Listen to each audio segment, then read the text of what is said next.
Okay, so I'm Sako. Probably some of you know me. I am Devops/security engineer.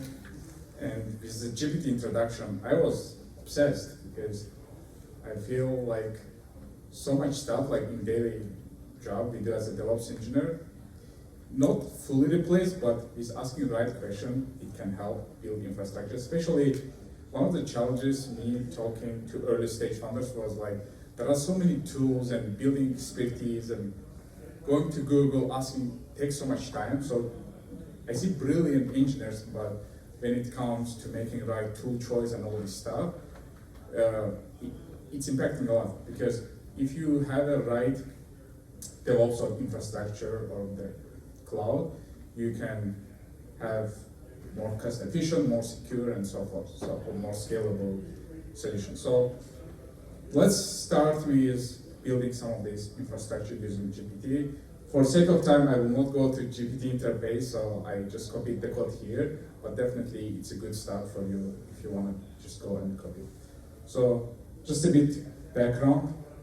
So as a platform engineer, we try to build a long-term solution rather than short-term patches, which means instead of keep adding small things, it's better sometimes like to start on something big, but incrementally do it. For example, do multiple quarter project, especially when coming infrastructure regarding the scale and so forth. So, and then Google came with a metrics called DORA. DORA is a key metrics, like they call it elite DevOps team. So the key metrics they have for that, like you have to deploy your code multiple times a day. Deploying to production should be less than an hour. And if there is an issue, you should fix it in less than an hour, and your error rate, success rate of your deployment of your application should be not more than 15%. So that's kind of elite DevOps team called. And they added one also recently called Delayability metrics to track it. So if you don't manage this over time, you end up getting so much tools in DevOps and security that you end up throwing more money and more engineering cost, which is some also big companies, they got challenged. Even so they doubled the engineering team, the productivity was going down because there was some core decisions, mistakes they made early stage, which was stopping them to scale the team and the loss of the engineering team. So the key metrics for developers as a DevOps engineer for us, like how you can ship fast and how you can ship frequently. These two metrics, like more success rate will come. So if you don't do it again, it will go a lot of problems. So what's the solution? So there is coding different stages. Now in this talk using GPT, I mostly focus on deploy, not building from something scratch. Let's say you have your own application, how you can make it secure, scalable, cost effective, and so forth. And the solution is to do it eventually. So you can start small. So bringing also early stage, a lot of tooling that you don't have expertise can be also overkill. So how you can start small and simple.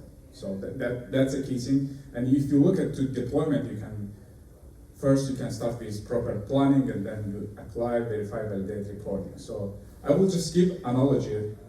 It's like same as applies to GPT, like autonomous driving. So first you start with manual. Yeah, like first whatever code you have, if it's running, that's your success rate. That's great. That's amazing.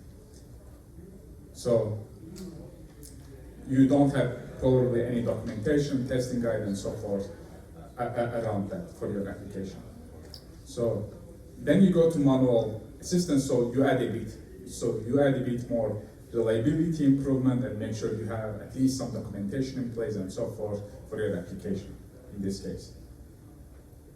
So then you go to semi-automation where you can have like manual testing in place, do some reporting, like to track some of these success metrics for your application and so forth, and make sure you introduce some codification for your application. And then next quarter, probably you can do some more security stuff related like risk assessment, cost strategy, revisit, if you have any, because your application also keep gonna grow, what's your dependency strategy and so forth. And then you go for more automation side, make sure that except the production, you can just go fully without really wasting your engineering time. And then full automation can be like, there are so much tool as a DevOps engineer, you can just, with the right strategy, you can do full automation with all this tooling and so forth. When needed, your infrastructure can be as much as elastic, they can scale up and down, which means you can save some cost. Now, that's great. Now let's see how GPT can help in that journey. So again, it's still work in progress. There are a lot of more things you can do, but I think it will give you enough good some sense that you can take it from here. Yeah. So golden path, it's a term like if you start from scratch, especially if you're in an early stage startup, that you don't wanna go build expertise with each that tools. You want just out of shelf, take it and use it. So that's a repo. I am on the side working as open source. I haven't published it, but that's coming, that you will be able to see some of this. So selecting software, again, there are some metrics you can do. But the key thing when you are selecting, it's not about the selecting software, but making it infrastructure as a code. So like something Terraform, Pulumi, and so forth, that if, for example, you want to move from Amazon to GCP, if you have everything codified and you don't have to go manually do all these steps, this little effort you can make it work. And in case if there is a disaster and so forth, you can bring all your stack, especially if you have, I don't know, more than 10 cloud accounts and so forth. It's becoming really, really messy. And if you do things from UI, at very early stage, you will hit the burden, and it will really block you from the growing and scaling. If you have onboarded new engineers and so forth, bringing them to the speed and productivity, you will need a lot of investment. So let's say we have some simple architecture we want to build, where you will start, yeah?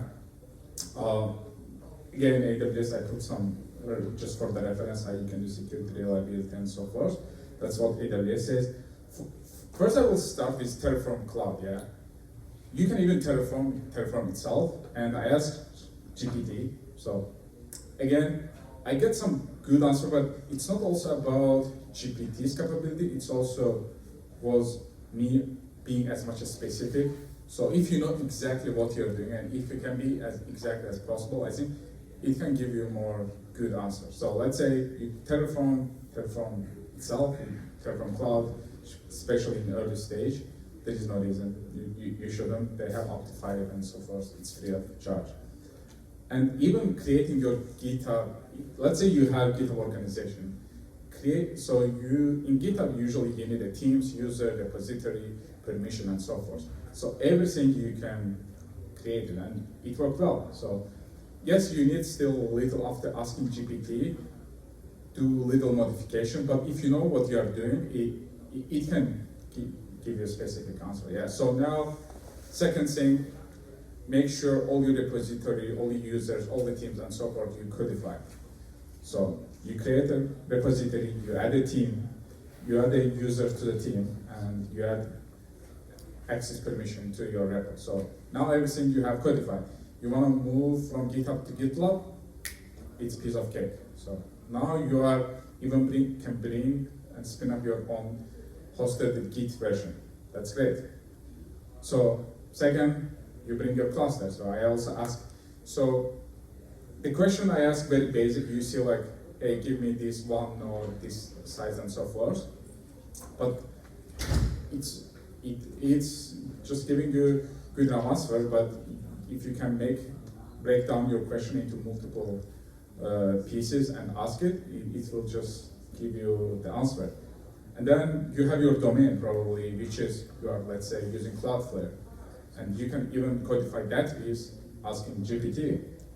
So, and once you have these, because also hosting in Cloudflare helps you, you can switch between the cloud providers, and you can use their free WAF solution from the security or any DOS attacks and so forth. You can enable, and definitely from the security side, it's good to have Cloudflare in front of your application. And then when it comes to CICD, you have the GitHub Actions, create GitHub Action for Golang application you have. Boom. It will give you a good play, but then again, you can add more sub-questions and you can follow up, which was able to give that answer. So, and then service mesh, yeah, like if you want to use even enabling some features in that, you can add in your question. It will give you the code. So for example, even Helm file is the templating on top of Helm chart, and it also recognizes that.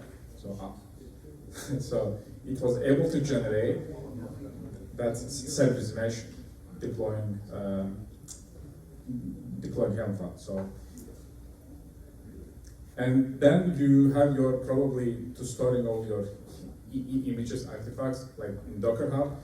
You can also ask, hey, Docker Hub, you're using Terraform, then adding the team, adding the user, and permission, all this stuff. So now all your application images you can build and push to the Docker Hub. So it's perfect. And then you go for your application, what you need, building a container, Docker file, initial, you ask, boom, you have your Docker file. And then what second thing you need to deploy your application, you need a Helm chart, which is, again, it was a bit long, but it was able to generate that Helm chart for you. So, and then teleport, for example, for access management, you ask, okay, this is enable this functionality for accessing your teleport, accessing your database. Teleport is a good identity management tool, and you can also deploy that using GPT. And basically, I felt like as a DevOps engineer, it's not about GPT capability, it's about me asking as much specific question, and it can probably do, even at this stage, I feel like 70–60% of the coding you do, and in the infrastructure side, it can help to do. There was a couple times it generated wrong code. For example, AWS has an example, Devops Guru, Terraform doesn't support it, but it was generating the code, like support. But then second time asking GPT, it said, okay, it doesn't support it, I don't know. So sometimes that also had instances that you still need to validate. It's not that whatever it generates, it's 100%, I would say. Still, you go check the documentation and try it, but probably it can do over time more and more that you will need to ask as general question, but at this point I feel like we need to get used to that skill, asking the right question and to learn. So we need to learn basically to be as much detailed when asking question, and that should be it. Thank you so much. And I think we can still hang around a bit and just networking if you need, and actually feel free. And thank you all for coming.